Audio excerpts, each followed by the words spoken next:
Welcome to the Powerful Marketing Tips Podcast, created for overwhelmed business owners who want to build, run, and organize their marketing for good.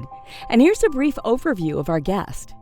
Please welcome Kim Shepheard, owner of Shepheard Marketing, founder of Marketing Masters, a global network of high-performing marketers around the world, and coach for the Powerful Marketer Program. With nearly 20 years of marketing experience and 5 years of running her own consultancy, Kim is familiar with various industries, including healthcare, finance, professional services, IT, restaurants, insurance, e-commerce, and construction. Being in charge of different companies' marketing activities means that typically there are several ongoing projects happening at the same time. Can you relate to that? Well, how do you make it all work without lowering the work quality or sacrificing your personal time? Listen up for that. As a business owners, we are all juggling with so many important duties, and it can be a great source of stress and anxiety. As we at Powerful Marketers teach and preach, you just have to work smarter, not harder, especially in your marketing, since there is so much to do, even too much.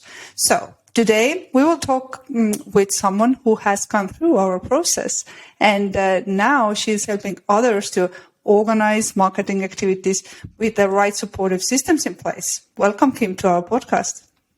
Thank you, Marlies. It's good to see you. So for those who haven't heard about you, please briefly share, what do you do? So I work with business owners of small and mid-sized businesses on their marketing strategy and all the execution. We have a team that is global with multiple talents to get all of these things done. And we do everything from helping to name a business to, purchasing the domain, doing the website and the branding, and then maintaining their marketing plan, collaborating with business owners on what their goals are, and helping them reach those goals through marketing and letting them focus on their business.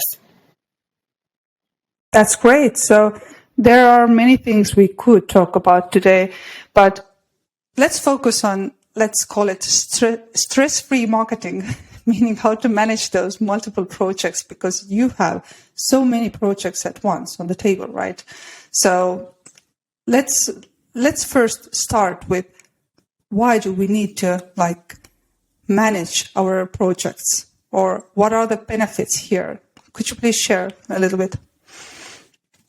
Sure. Well, I believe, not just because of the Powerful Marketers Program, but I believe in planning rather than being reactive in your business. So if you can plan ahead for what you want to do at that time of year, during that month, what your goals are, and strategically working to reach those goals and relook at the analytics of all of your efforts, you will have much better results than being reactive and just trying things for the sake of trying things in terms of marketing. Mm-hmm. So starting with your goals and your budget and then working backwards from there is always much more effective than, sort of doing what you think you should be doing or what somebody has given you an idea of, and then having that be a waste of time and money.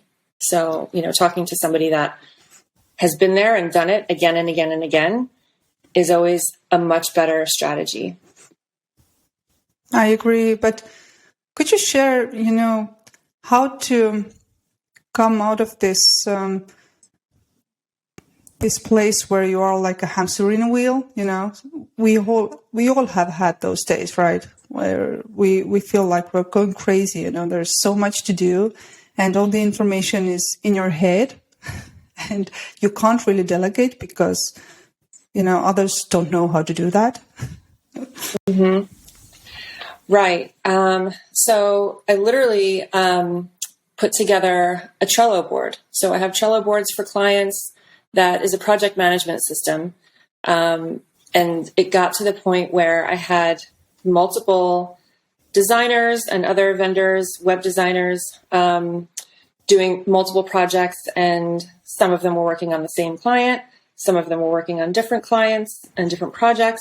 So what I've done is put together a Trello board for, here are all the people that I'm working with, all of my partners.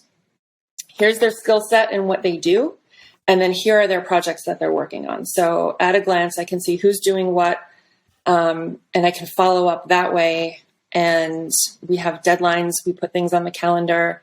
And inevitably, every day, things will come up, new needs from existing customers. And then, we've got people coming in to want to start working with us. And then how do we manage all of this?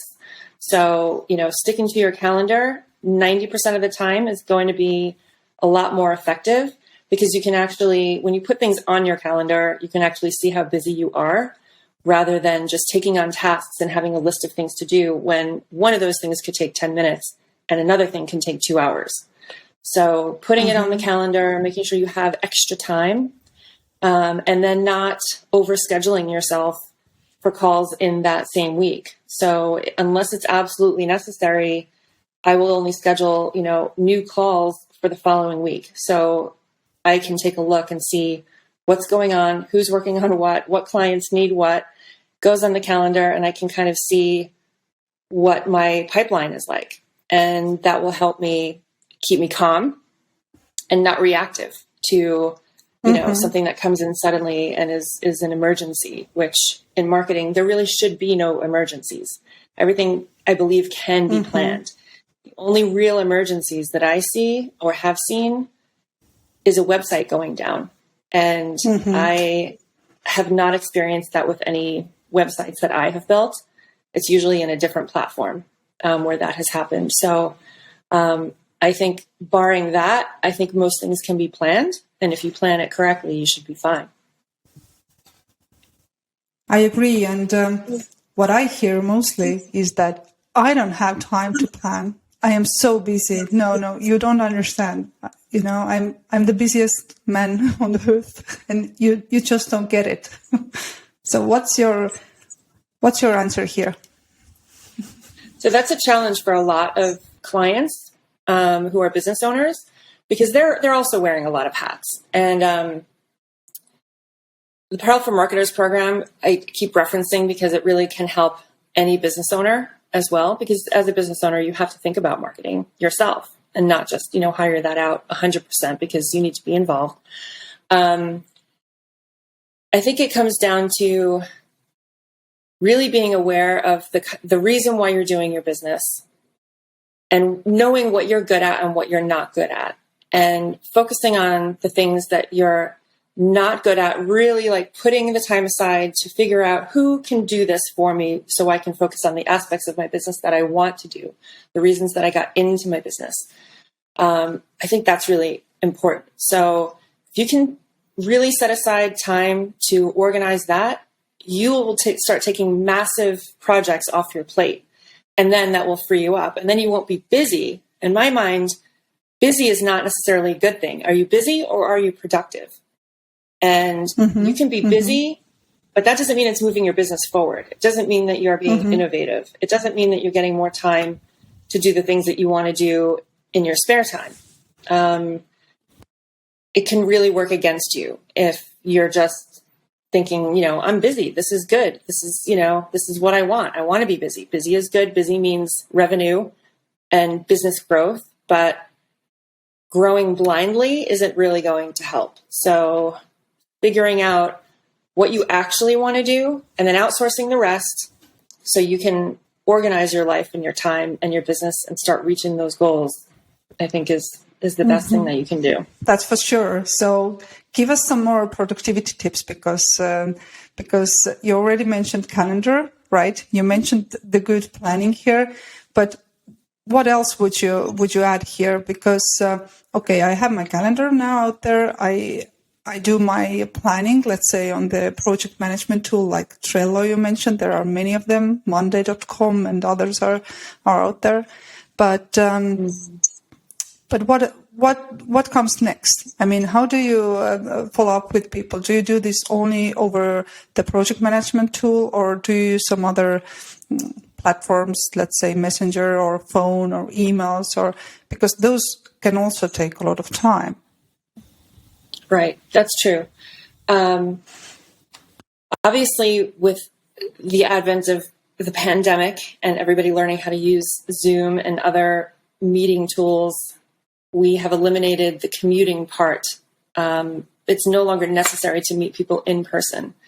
It's nice and it's good and important when you have local clients and local customers to do that occasionally, but we no longer need to be productive in that way. That doesn't make us more productive meeting in person. So we have given ourselves back a couple of hours a day already. We all only have 24 hours. You need to sleep. You need, to work, and you need to play or get other things done and enjoy your life. So I think part of being productive is also when you are working with partners or vendors, being productive is not just, I'm just going to outsource this and outsource that, but making sure that that person is also efficient and the right person to be doing these jobs. Because if you have to correct things that someone else has done, that is not being productive. That is not being efficient. That is having to redo something because you chose the wrong person, or you didn't explain the project or the task in a good way that they can understand it and get it done for you. And I have run into that. So sometimes we assume knowledge. We assume people have the knowledge, or we assume that people want things to do them the way that we would do them. But they are somebody else. You cannot duplicate yourself. So the best thing you can do is communicate on the front end, so you're not cleaning things up on the back end, no matter what your business is. Mm-hmm. And I would say that assuming is the mother of all the bad things. Mm-hmm. So we all know that we wish that everything would just work out. People inside the company would think along, or even outside, right? We hope them to do this high quality work, and we expect them to be productive, responsible, and work towards achieving the goal, or helping this project to succeed, right? So it is hard because too often we feel like we are like babysitters, looking after every little thing. How can I lead others so that I wouldn't need to be a babysitter?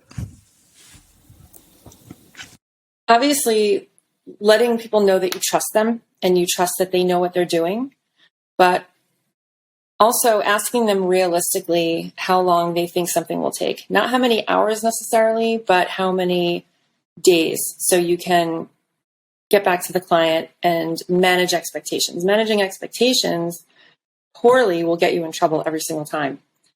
So I think guiding them, taking the time for the people that are working for you and doing these projects for you, taking the time to listen to what their challenges are, and being available, being a leader rather than just a manager is really important.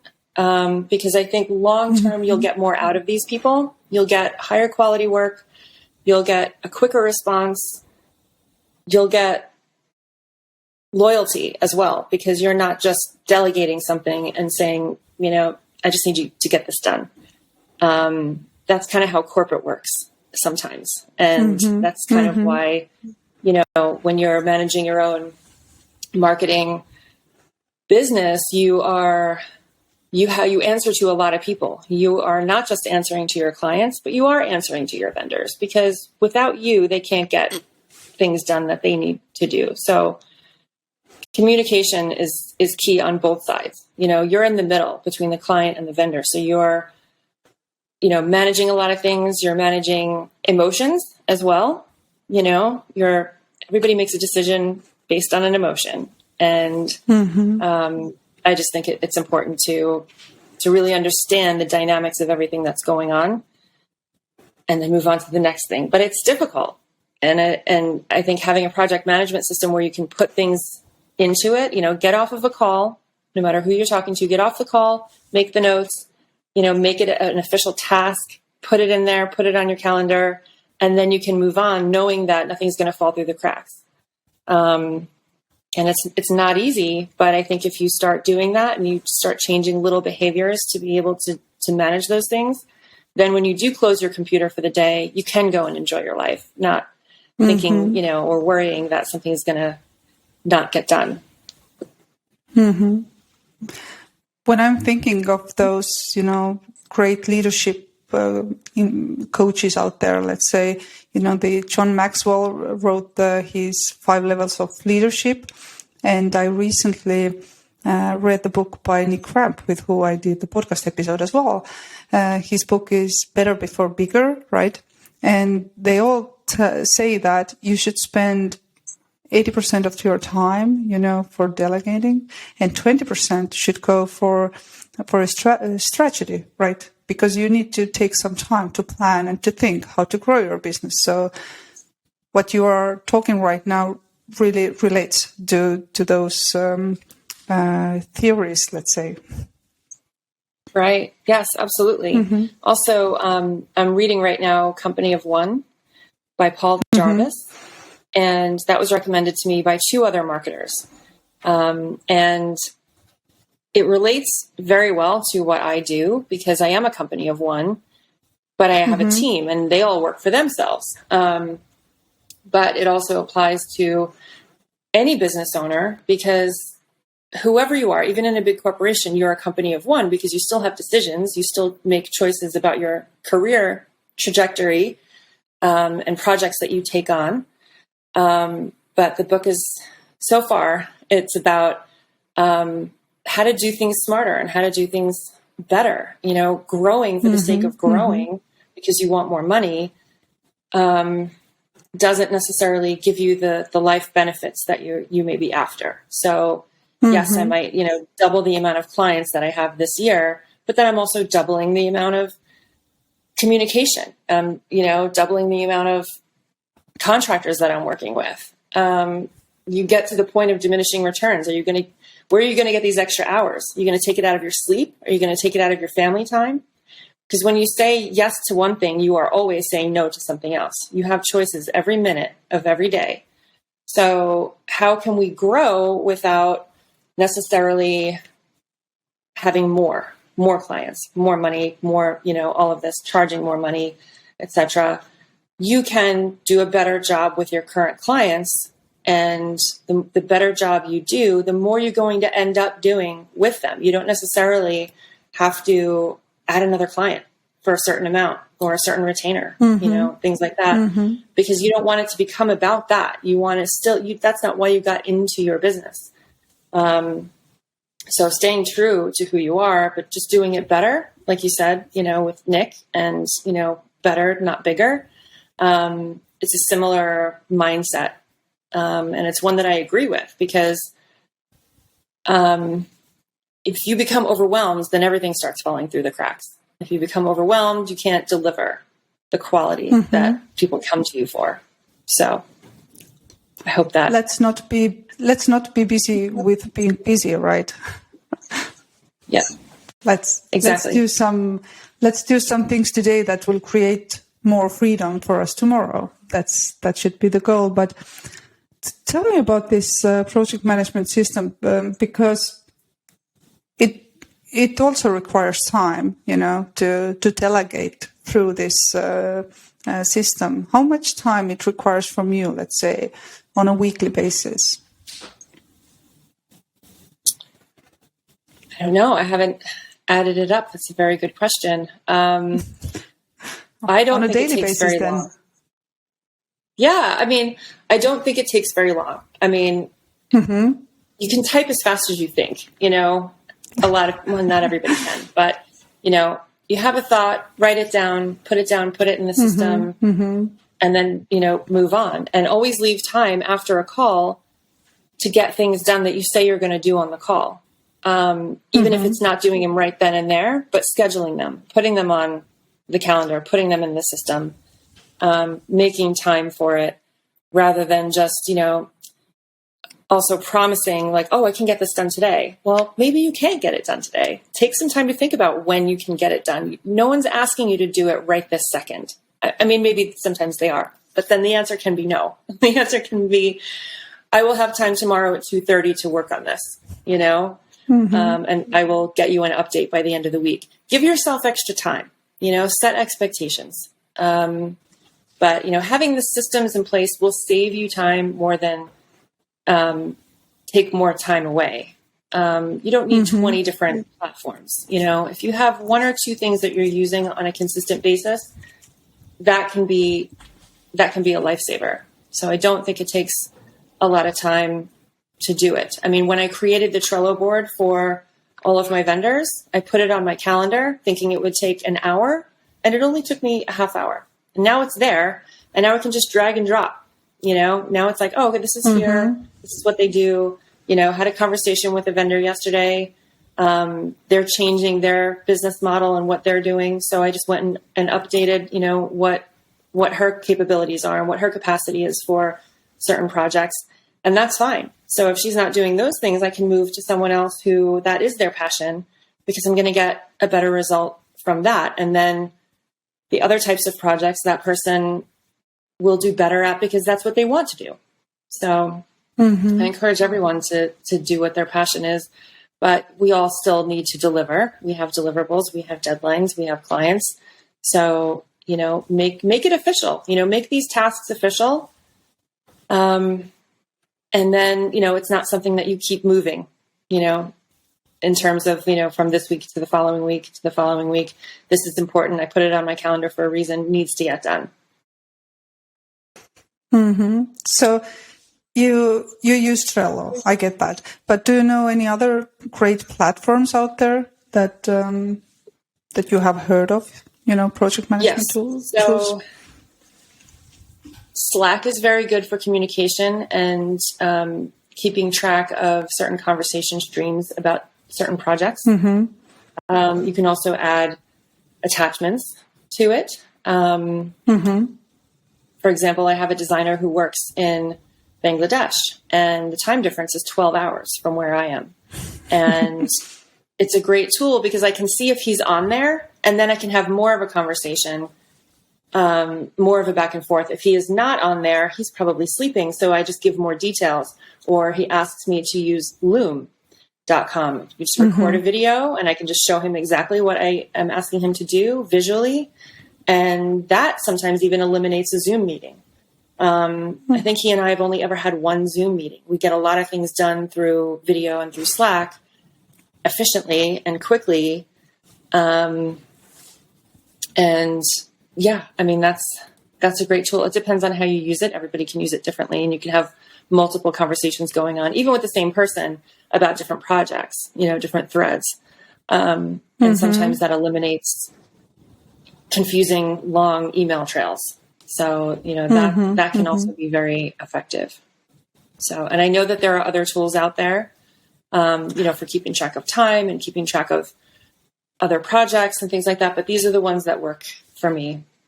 So as you mentioned Loom, it reminded me that there is also loomly.com, which is also all about, how to manage your projects. And I also mentioned there is monday.com, I know. And I'm also using Toggleplan myself. So there are certainly many of those. And we will put those links on the episode show notes so people can, check it out themselves. But could you share how much time do you think it takes, from complete overwhelmed, like a circle, to being very well managed and not too reactive on a daily basis? Because I know you have also, gone through this journey as we all. Yes, absolutely. The amount of time it takes, I mean, for me, it's a journey, and I'm always getting better at it. But I think when you are overwhelmed, there's a Buddhist saying that when you don't know what to do, do nothing. So for me, I use that when I'm overwhelmed. I take a step back, and it's better to take a step back, go for a walk, figure out how I can turn things off so I can figure out better processes. What are my challenges? What do I need to do? Let me turn my email off for an hour, figure out a better way of doing this and getting things, set up so that, okay, this has just come in, I put it here. This has just come in, I put it there. And then, I look at my calendar, and I get the things done and I follow my calendar, to get things completed in a time that everyone is happy with, and it doesn't disappoint anyone. So the journey, could be a short one or it could be a long one.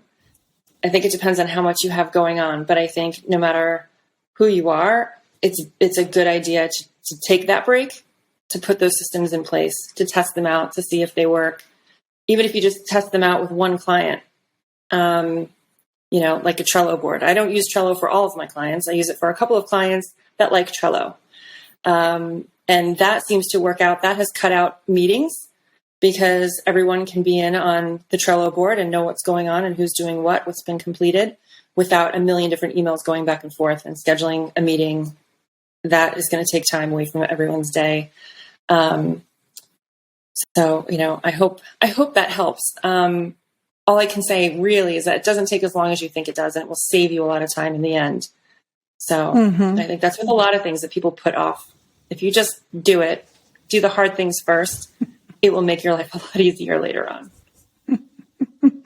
I didn't know that saying. You were mentioning that if you don't know what to do, then do nothing. But I love it. I use the hurry slowly slogan, that you should take it slow first. But that's very good, Kimberly. So if you were to, wrap it up right now for our listeners who are, all over the place, they feel like, oh my God, I'm like a hamster in a wheel, but I need to start, with managing my workflows. But it may seem like a lot of work. So what would you say to them? I would say the things that you need to do are not as hard as you think they are, and they don't take as long as you think they take. And when you think about the benefits, hopefully it will motivate you to block off a day and really get things straight on what you want to accomplish. Do the research on how you can get those things accomplished, how you can reorganize, and then slowly start putting things into those buckets. And it will revolutionize your life. You will not have all this residual stress and residual thoughts that, oh, I forgot to do this, or, oh, I forgot to do that. It's kind of like, I'm going to coin this phrase right now, but it's toothbrush syndrome. When you're traveling, you pack everything and then you forget your toothbrush. So at every point, just go, okay, toothbrush. What am I forgetting? Let me write that down. Let me put it on my calendar. Let's get this done. You don't want to forget your toothbrush.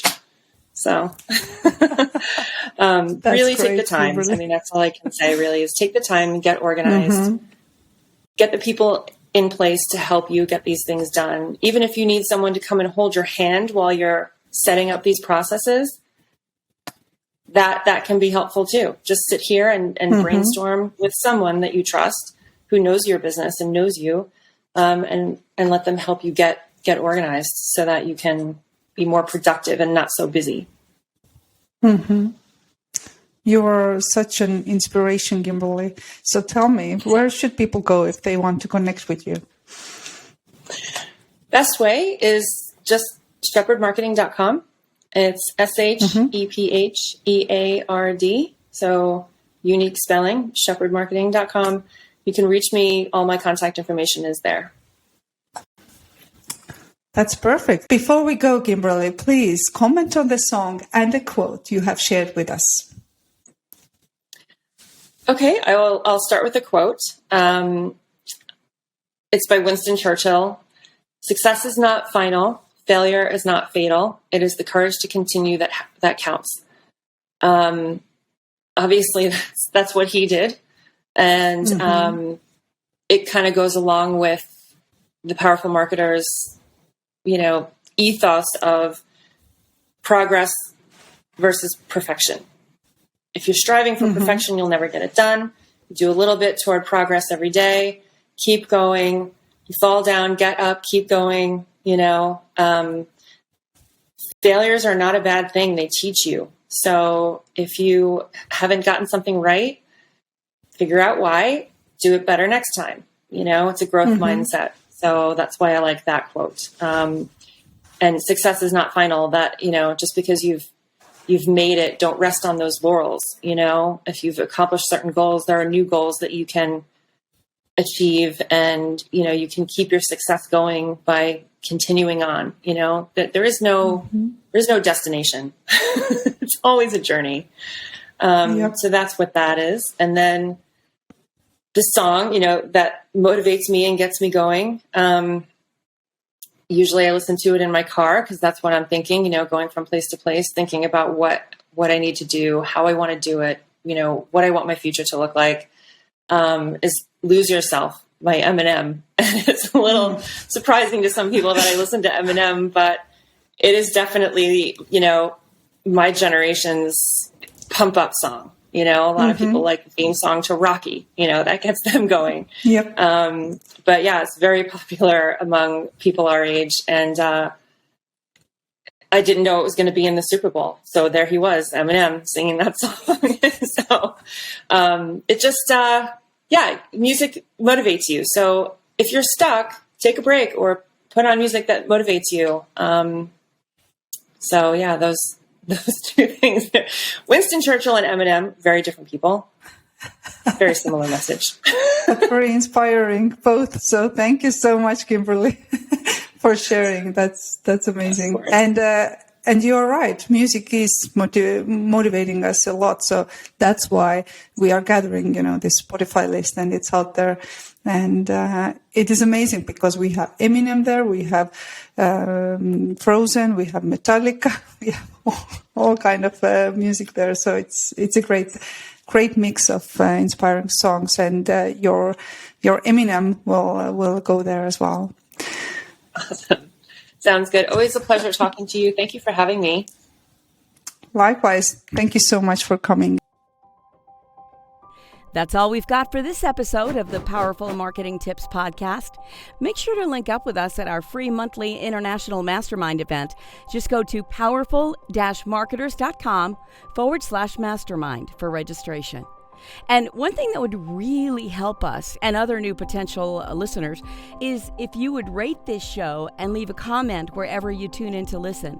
Until next time, take care.